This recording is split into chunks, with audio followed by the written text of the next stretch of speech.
Hey guys, I make it no secret that I'm a big fan of Tim Burton. But did you know that I'm not the only one? It's true. There are many people out there who enjoy his artistic sensibilities, and they try to adapt them into their own artistic works. And nowhere is that more blatant than in today's movie, Daddy, I'm a Zombie.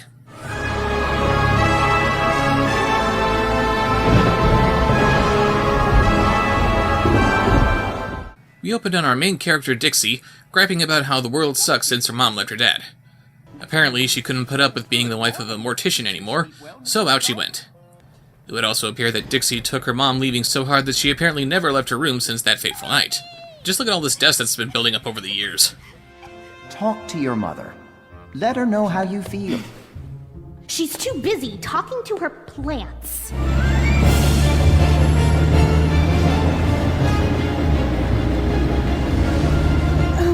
Pull over here. I can drop you off in front of the school. I've got time. I don't want anyone to see me in this death tank. As you wish, dear. Forgive me for being observant, but you're a goth. I know it's wrong to stereotype and profile and all that, but I dare anybody watching this review to show me a goth who wouldn't kill to be seen being dropped off at school in a hearse. When she gets to school, her best friend Julia breaks up with her for no reason. Then she gets tormented by the... hot girls? Give it up, zombie. Ray isn't into deadheads. Do you own anything that's not black? Well, let's see. Purple shirt, purple nail polish, purple skirt, purple hair, pink tank top, pink and orange striped tights. You might be the dumbest bully ever. No. No, she isn't. I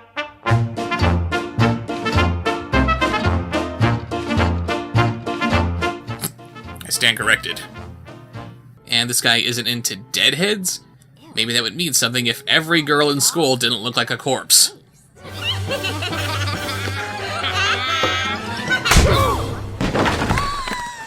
You know, you can object to violence being used to combat violence all you want, but hey, it's still better anti-bullying material than when Cool Cat Saves the Kids gave us.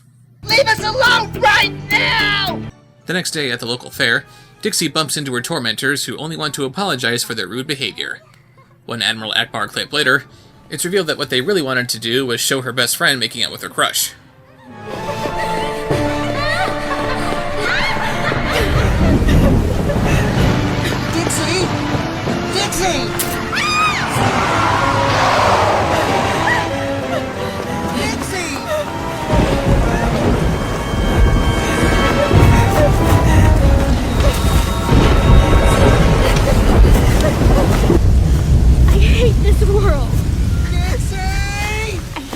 All of you. I wish I was dead. And then she gets struck by a bolt of irony. But what's this? She's a zombie! Or maybe she just overdid it on the eyeshadow.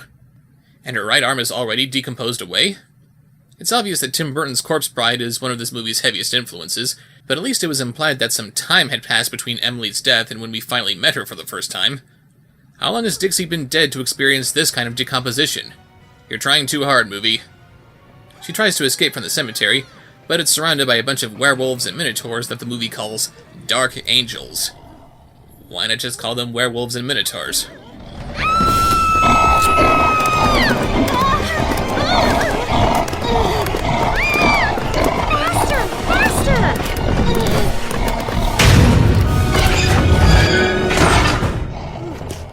Wow, you did it!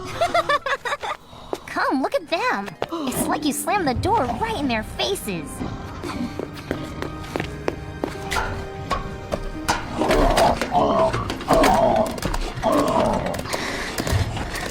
are you?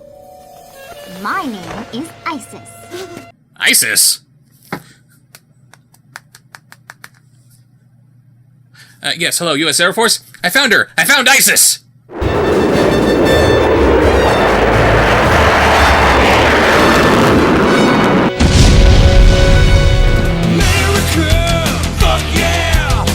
Yeah, nice reveal, too. Is she gonna start dancing to Thriller?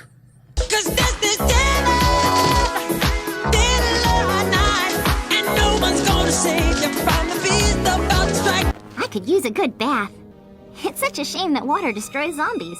But how would you know that? You're new. It kills us just as fast as sunlight or fire. No, water is really more problematic for ghosts and witches. Sunlight is detrimental to vampires, and fire just seems to be more of a Frankenstein monster kind of thing. Really, the only thing that zombies should be afraid of are bullets to the head.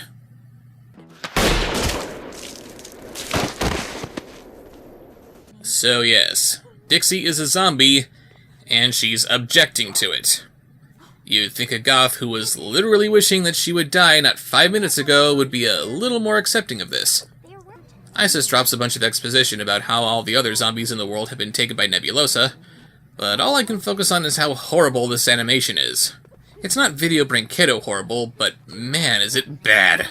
There are many ways to interpret zombies, and ergo how they would move, but I don't think flopping around like a fish on bath salts is the way to go here. Jim Carrey is looking at this animation and saying, "Whoa girls, calm down!" Dixie wants to get back to her normal life, but the only way that can happen is with something called the Azoth, which Dixie just happens to have stashed away in her belt buckle that her mom gave her. Tonight on Plot Convenience Theater, the mother who didn't tell anyone that she had the key to frickin' resurrection! Isis's friend, the prepubescent Red Queen, shows up, just so she can leave again, as Isis and Dixie start off on a quest to find a strange hermit named Vitriol, who can help Dixie get back home.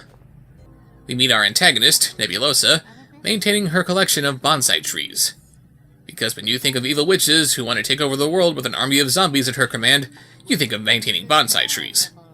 And if anyone thinks that character designs can't be flawed, yeah, they can. Take a look at this main Minotaur guy.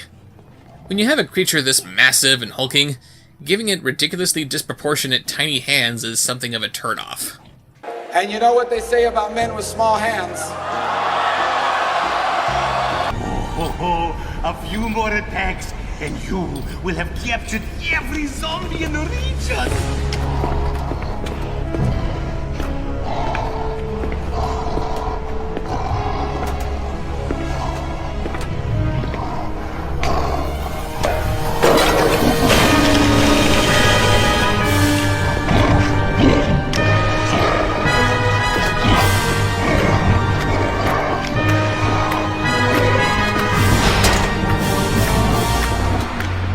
Now we must find the Azoth.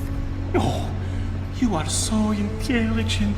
I am merely the humble architect of our common cause. Not that we'll actually explain what that cause is, onto something else! Isis suggests that Vitriol is hanging out at the Egyptian cemetery, which begs the question why Isis is hanging around in what's clearly some kind of Western cemetery, and it soon becomes abundantly clear that she has no idea where she's going. Let's go right. It's luckier. Isis, you're pointing left. Of course, people do go both ways.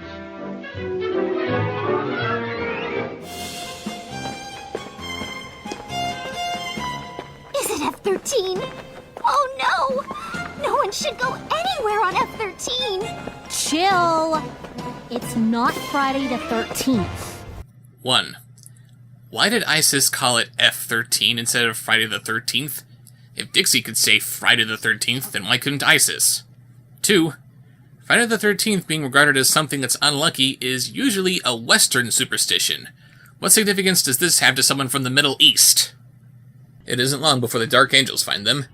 And yeah, these wolf things are pretty nasty looking, but they're still more appealing than Kate Hump spawn. It also goes without saying that because of their main character shields, Dixie and Isis all but effortlessly get away from the wolves which have captured every other zombie in existence. Is there any reason why Nebulosa doesn't just send out all of her forces to get these 2 zombies instead of just sending out a couple of wolves? You should have let them nail me. It would have made your life easier. You didn't have to grab that wrapping, you ungrateful dead. Meanwhile, back in the last scene we just saw, Isis gives her backstory about how she used to be engaged to King Tut, but she was cursed to be eaten by crocodiles instead. I am surprised that they were able to recover this much of her to be mummified. Then she plays a little golf to demonstrate how cursed she is. Awesome! Just wait and watch.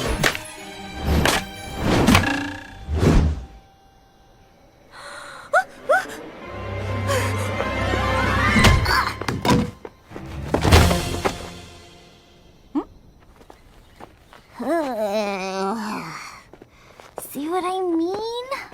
I do see what you mean, but why is the fact that you're cursed something that you feel you need to advertise?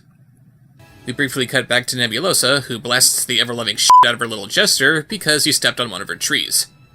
Nice way of showing us how this lady means business, but why is she putting her bonsai trees on the floor when she's commanding an army of werewolves and minotaurs who are as big as houses?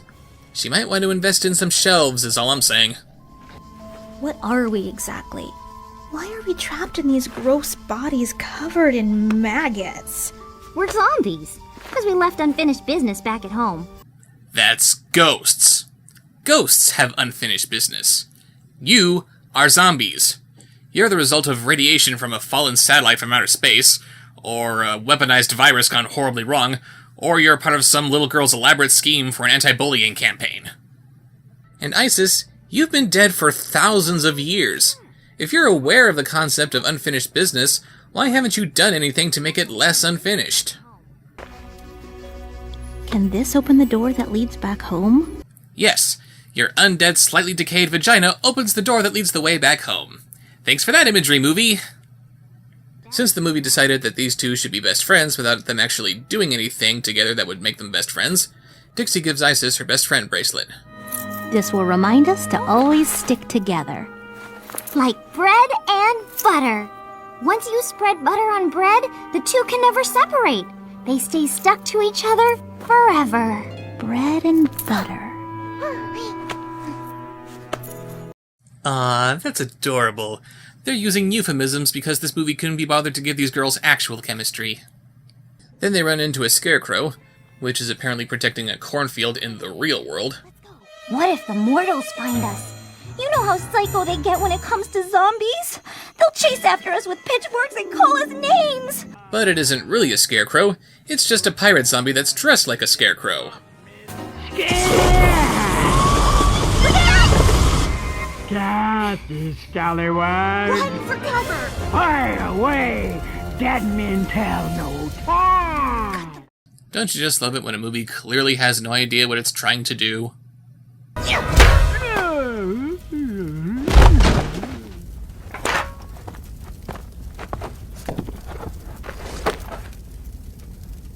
What? Who are you? After the pirate, named Goner for some reason, exposits that he's all alone in the world, Dixie decides to take him with them. Oh! Hold on a sec, best friend. Are you crazy? Isis, he has nobody. Oh no! The full moon is affecting your brain! That's the sun. I know it's not killing you like you said it was gonna, but that's clearly the sun. These animators did not figure out how to make this scene look like it's happening at nighttime. You're not thinking straight. He's a boy! Your entire backstory revolved around dating Tutankhamun. What objection do you have to the penis? And it's been said that redheads bring bad luck for as many days as the number of buttons on your shirt. 1. Isis is from Egypt. They don't have redheads in Egypt. That should not be a saying. 2. She comes from a culture that doesn't have buttons. 3. Dixie's shirt doesn't have buttons on it. Goner tells them that he knows where to find vitriol, so he takes the girls for a ride on his dinghy.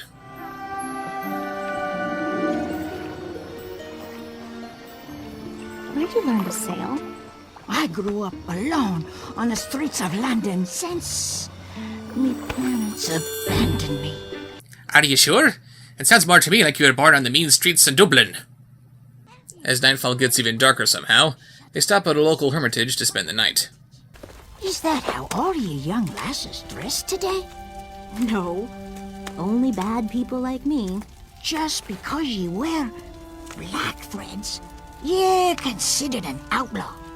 Your hat has a big skull and crossbones on it. If you don't want people to judge you for what you wear, don't wear things that'll make people judge you for what you wear. Shut up. How did you get this? Isn't that one of those, what do you call them, vaginers? It was a gift from my mother. My mother, who didn't like being surrounded by death, gave me a belt buckle in the shape of a skull, which is also the doorway between the land of the living and the land of the dead. It really makes no sense whatsoever. Well, at least you had your father. And you have me. Oh, why didn't you cut me throat when you trapped me? You're both children, you just met, and you're both dead. What kind of collective libido can you two possibly have? So that's why you've got no libido. After what I can only assume was a really gross, really squicky love scene between them, Dixie wakes up to find that Goner is, well, gone, and so is the Azoth. Dixie, why don't we go back to the cemetery? No, we're going to find Goner and get my necklace back. Who keeps a necklace in their belt buckle? Doesn't that defeat the whole point of it being a necklace? Dixie leaves Isis in the dust when she realizes that she has no idea where they should go, but then Dixie falls off a cliff and breaks apart like she was a crash dummy.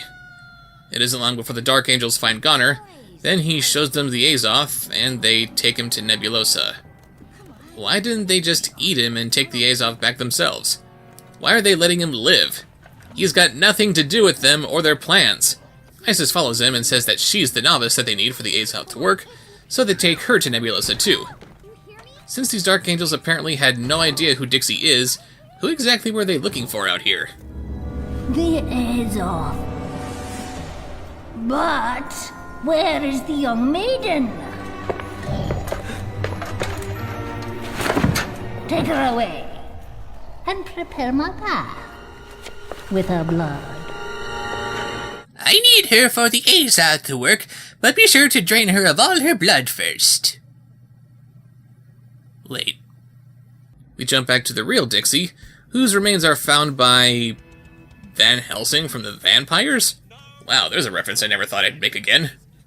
Actually, this is the fabled Vitriol they've been trying to find. Why would a hippie name himself Vitriol?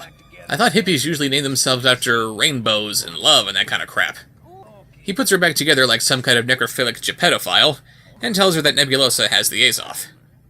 Meanwhile, Nebulosa prepares to use the Azoth to create a portal that will send all of her zombies back to their respective time periods so they can... I have no idea. And now, if you don't mind, there's no time to waste. What are we gonna do? Well, I'm gonna savor this far-out Beetlejuice before Nebulosa turns the lights off. Ah, did you see that? Huh? Far out Beetlejuice? I wonder if this director likes Tim Burton or something! They deduce that Nebulosa has set up shop at the fair, which again makes me question where the hell we are, since this looks nothing like the land of the living that was previously established, and they go off to stop her. You got till daybreak. By then, Nebulosa will have unleashed all of her zombies. Which will then immediately die in the sunlight. This seems like one of those problems that would just fix itself. What is the Azoth's secret? You're a cool cat. Exquisite! You'll figure it out. In other words, the writers wanted the Azoth to do whatever the plot demanded of it, but no one can call bullcrap on it for being inconsistent. While Dixie infiltrates the funhouse, Goner gets into a spat with Red Queen Light after he tries to free Isis. Since, remember, he thinks that Dixie is in there. Speaking of, Nebulosa's plan of sending the zombies back in time seems to be working perfectly fine, so why does she need Dixie or Isis? You like her, don't you? You like her more than me! Isn't that right? Oh, you little traitor! Where do you think you're going now, cabin boy? Catch me if you can, you old witch! Get down, scurvy bilgerat!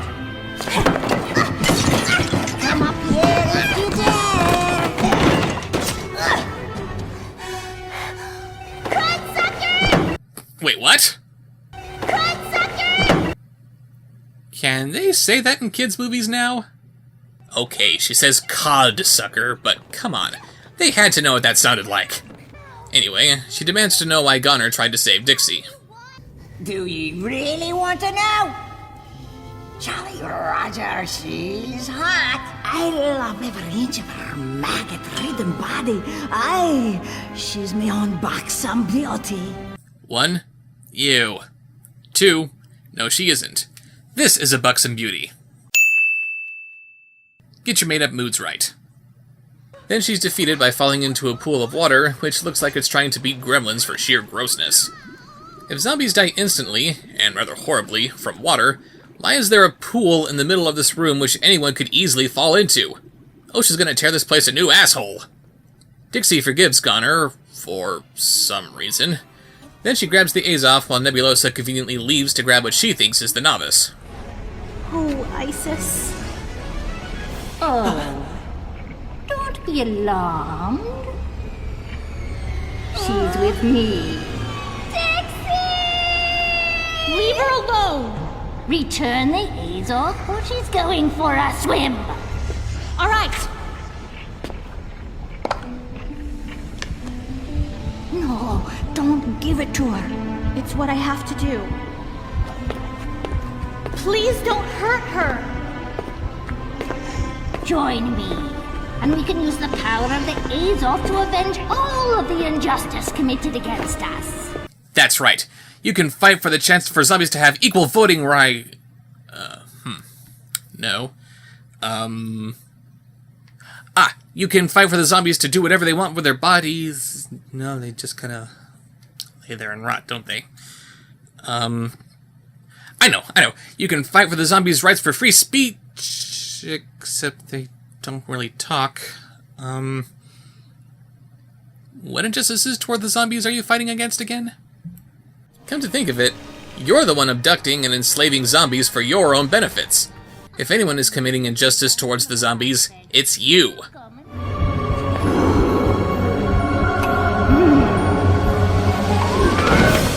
Let's go! What are you doing? I won't let you destroy the planet. Everything I love is there. I won't let you destroy the planet. Where would I keep my stuff? And I gotta say, her right arm is pretty strong for having literally no muscle mass on it. She activates a portal for herself, but it turns out it was all a dream. That, or maybe she actually did come back to life, giving young children the horrible message that it's okay to want to kill yourself since death isn't forever. So Dixie has a new positive outlook on life, as is indicated by how she isn't wearing brighter, happier colors, and she faces life's challenges by ignoring them completely. Oh yeah, and apparently Isis and Gunner went on to live better lives too, while Nebulosa's whereabouts are completely unknown so that we can more easily have a sequel in the not-too-distant future. The end! So that was Daddy, I'm a Zombie, and it deserves to be buried in a shallow grave. Back when I reviewed The Hero of Color City, I made the observation that it felt like someone's college project that was expanded into a full movie. This movie also feels like someone's college project, except they didn't pay attention to anyone's feedback on it. Whatever comments there were about the designs being too extreme for their own good, the animation being senselessly hyperactive, the plot making zero sense, or the characters having no chemistry whatsoever, all of those comments and criticisms were apparently ignored. This movie is also another example of the title not matching the plot. With a name like Daddy, I'm a Zombie, you would think that the story would be about Dixie getting killed, waking up to find that she's a zombie, and her dad does everything that he can to make her look and smell as alive as possible so she can try to live a normal life. He is a mortician after all, so that should really be his bread and butter. You give me the title, Daddy, I'm a Zombie, and I imagine something like Weekend at Bernie's, but without the morbid puppet show. But no, she's dead, so it's up to her to save the world from some old lady who has a fetish for topiary. Makes sense to me. If anyone out there is taking any college art classes, please listen to whatever negative feedback you might receive. It's here to help you, not stifle you. And it just might stop you from making the same mistakes that this movie made. See you later.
Subscribe, like, follow, comment, share, watch more.